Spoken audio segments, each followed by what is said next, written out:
Assalamualaikum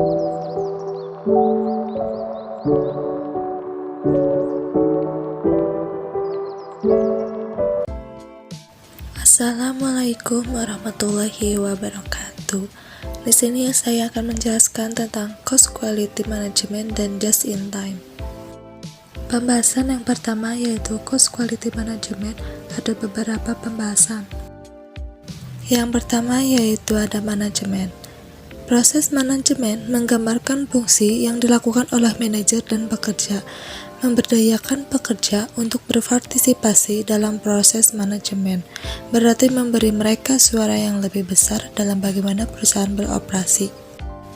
Dengan demikian, pemberdayaan karyawan adalah otorisasi personel operasional untuk merencanakan, mengendalikan, dan membuat keputusan tanpa otorisasi eksplisit dari pengelola tingkat menengah dan lebih tinggi menurut Hansen dan Mawan 2006. Proses manajemen dapat dibagi menjadi beberapa kegiatan sebagai berikut. Yang pertama, planning atau perencanaan merupakan kegiatan manajerial yang meliputi perumusan tindakan secara terperinci. Kedua, controlling atau pengendalian adalah kegiatan manajerial memantau implementasi rencana dan mengambil tindakan kolektif sesuai kebutuhan.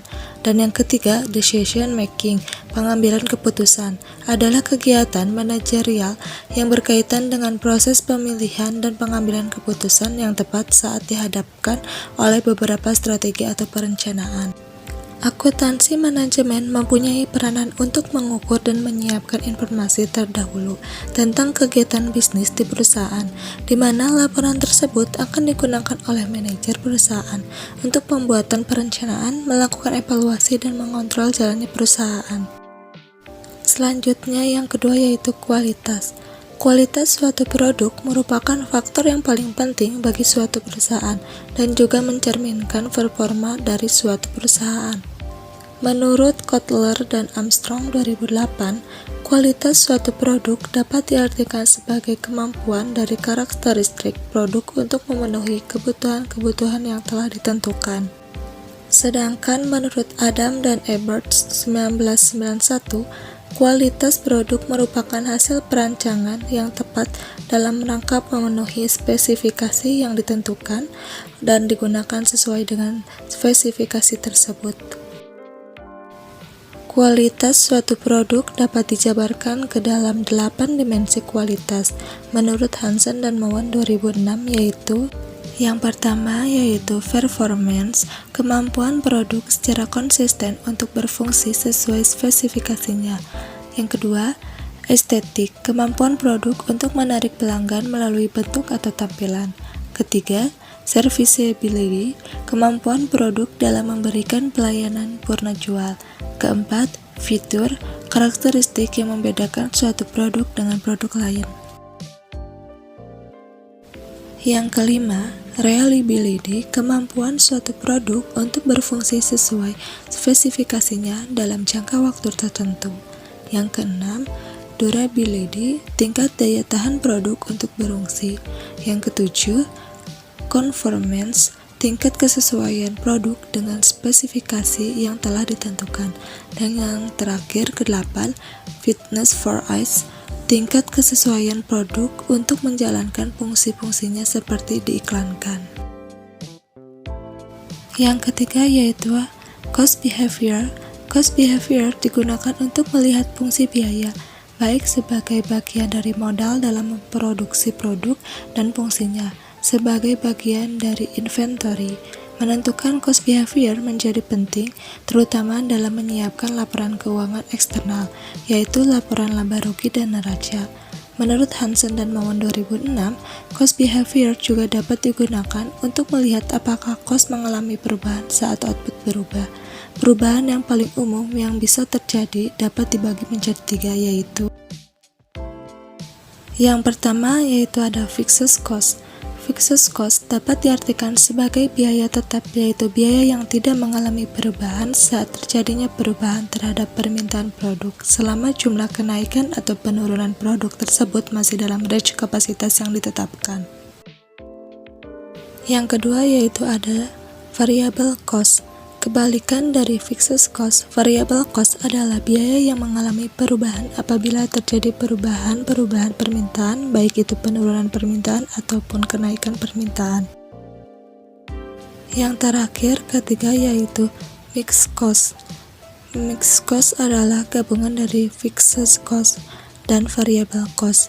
Biaya ini mengalami perubahan seiring terjadinya perubahan permintaan, tetapi dengan terdapat menghitung komponen fixed cost. Salah satunya yang termasuk dalam biaya ini adalah gaji pekerjaan. Dan selanjutnya, adapun yang keempat, cost quality.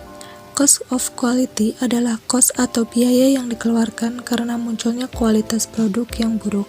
Berdasarkan definisi ini, maka quality cost dapat dibagi menjadi dua kegiatan, yaitu kegiatan yang berkaitan dengan kegiatan kontrol terhadap produk sebelum produk gagal terjadi, dan kegiatan yang berkaitan dengan failures produk setelah produk gagal terjadi. Cost quality itu sendiri secara garis besar dapat dikategorikan dalam 4 kategori menurut Hansen dan Mawan 2006, yaitu yang pertama ada biaya pencegahan, prevention cost. Biaya pencegahan merupakan biaya yang muncul untuk mencegah terjadinya kualitas yang tidak sesuai dengan spesifikasi yang diharapkan menurut Horgren et al. 1995. Sesuai dengan fungsinya, peningkatan dari biaya pencegahan diharapkan akan menurunkan biaya kegagalan produksi. Yang kedua, biaya penilaian, appraisal cost. Biaya penilaian merupakan biaya yang muncul untuk menentukan apakah produk atau jasa sesuai dengan spesifikasinya menurut Blocher et al. 2000. Tujuan utama biaya ini adalah mencegah menghindari terjadinya kerusakan pada waktu proses dan mencegah pengiriman produk atau jasa yang tidak sesuai dengan standar menurut Gesfrens 2005. Yang ketiga, biaya kegagalan internal, internal failure cost. Biaya kegagalan internal merupakan biaya yang timbul karena produk dan jasa tidak sesuai dengan spesifikasi dan terdeteksi sebelum transfer ke pelanggan berlangsung, menurut Wakeland 1995. Dan yang terakhir, biaya kegagalan eksternal, external failure cost. Biaya kegagalan eksternal merupakan biaya yang timbul karena produk dan jasa gagal memenuhi standar klasifikasi yang disepakati dengan pelanggan setelah barang tersebut dikirim dan diterima oleh pelanggan, menurut Sopriono 1994. Yang kelima yaitu quality cost report. Quality cost report berperan sangat penting sebagai sumber referensi untuk program perbaikan serta evaluasi dari suatu perusahaan. Tanpa adanya informasi akurat dan detail tentang quality cost, maka akan sulit bagi perusahaan untuk membuat perencanaan serta mengontrol jalannya produksi. Hal yang paling mudah dan wajib ada di laporan tersebut adalah tingkat atau level quality cost dan distribusi quality cost per kategori produksi menurut Hansen dan Mawan 2006. Informasi mengenai tingkat quality cost per kategori produksi akan menjadi dasar bagi manajer untuk menghitung dampak kerugian dan membuat serta menentukan tingkat kepentingan perbaikan per kategori produksi. Selain itu, cost quality report juga dapat digunakan sebagai indikator keberhasilan dalam program kebaikan kualitas. Untuk mendapatkan gambaran tersebut, maka cost quality dapat dibandingkan dengan ukuran-ukuran lain seperti berikut. Yang pertama, cost quality dapat dibandingkan dengan actual sales, persentase biaya kualitas total terhadap nilai penjualan. Yang kedua, cost quality dapat dibandingkan dengan keuntungan, persentase biaya kualitas total terhadap nilai keuntungan. Yang ketiga, cost quality juga dapat dibandingkan dengan harga pokok penjualan untuk mendapatkan gambaran tentang kualitas program perbaikan yang sedang dilaksanakan. Yang keenam, kebijakan untuk mendukung pengurangan quality cost. Secara sederhana, ada beberapa strategi yang bisa digunakan untuk mengurangi quality cost dari suatu produksi. Yang pertama, melakukan perbaikan secara langsung di bagian yang mengakibatkan terjadinya produk yang buruk atau gagal, hingga quality cost pada bagian itu akan turun sampai dengan level yang minimum. Yang kedua, fokus pada pencegahan kerusakan dengan cara mengeluarkan usaha dan biaya untuk meningkatkan performa produksi, seperti membeli peralatan yang baru atau mengadakan training bagi pekerja. Yang ketiga, mengurangi biaya penilaian appraisal cost pada produk yang bagus sehingga bisa mengurangi biaya yang dikeluarkan secara total. Dan yang keempat, melakukan monitoring, evaluasi, serta pencegahan kerusakan secara terus-menerus dan lebih intens.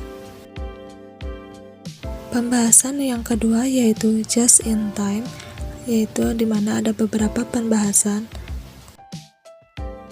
Yang pertama yaitu definisi just in time.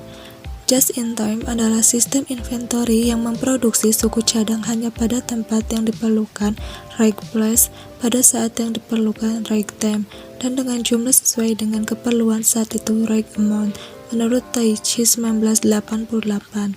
Secara umum, JIT dapat diartikan sebagai sistem manajemen, pabrikasi, dan persediaan komprehensif, di mana bahan baku dan berbagai suku cadang dibeli dan diproduksi pada saat diproduksi dan pada waktu yang akan digunakan dalam setiap tahap proses produksi atau pabrikasi, menurut Shimamura 2012. Yang kedua ada tujuan dari just in time. Tujuan utama dari penerapan sistem JIT ini adalah untuk mengurangi pemborosan biaya dengan cara semaksimal mungkin memotong biaya yang tidak diperlukan, terutama biaya yang terjadi oleh kegiatan logistik atau penyediaan. Oleh karena itu, kunci dari penerapan JIT adalah sistem logistik yang efisien. Sedangkan secara lebih spesifik, tujuan dari penerapan JIT ini dapat dibagi menjadi 9 menurut Yamit 2011, yaitu yang pertama yaitu Zero Defects adalah kebijakan untuk menghilangkan produk cacat. Yang kedua, Zero Inventories adalah kebijakan untuk tidak menyimpan persediaan atau bahan. Yang ketiga, Zero Setup Time adalah kebijakan untuk meniadakan waktu persiapan. Yang keempat, Zero Handling adalah kebijakan untuk meniadakan penanganan bahan atau material. Yang kelima, Zero Crisis adalah kebijakan untuk menghilangkan antrian barang. Yang keenam, Zero Breakdowns adalah kebijakan untuk menjaga dan menjamin bahwa mesin atau peralatan produksi tidak mengalami kerusakan. Yang ketujuh, Zero Lead Time adalah kemampuan menghilangkan waktu tunggu yang diakibatkan adanya pemesanan material. Yang kedelapan, Zero Load Access adalah kebijakan untuk bekerja sesuai dengan batas kemampuan.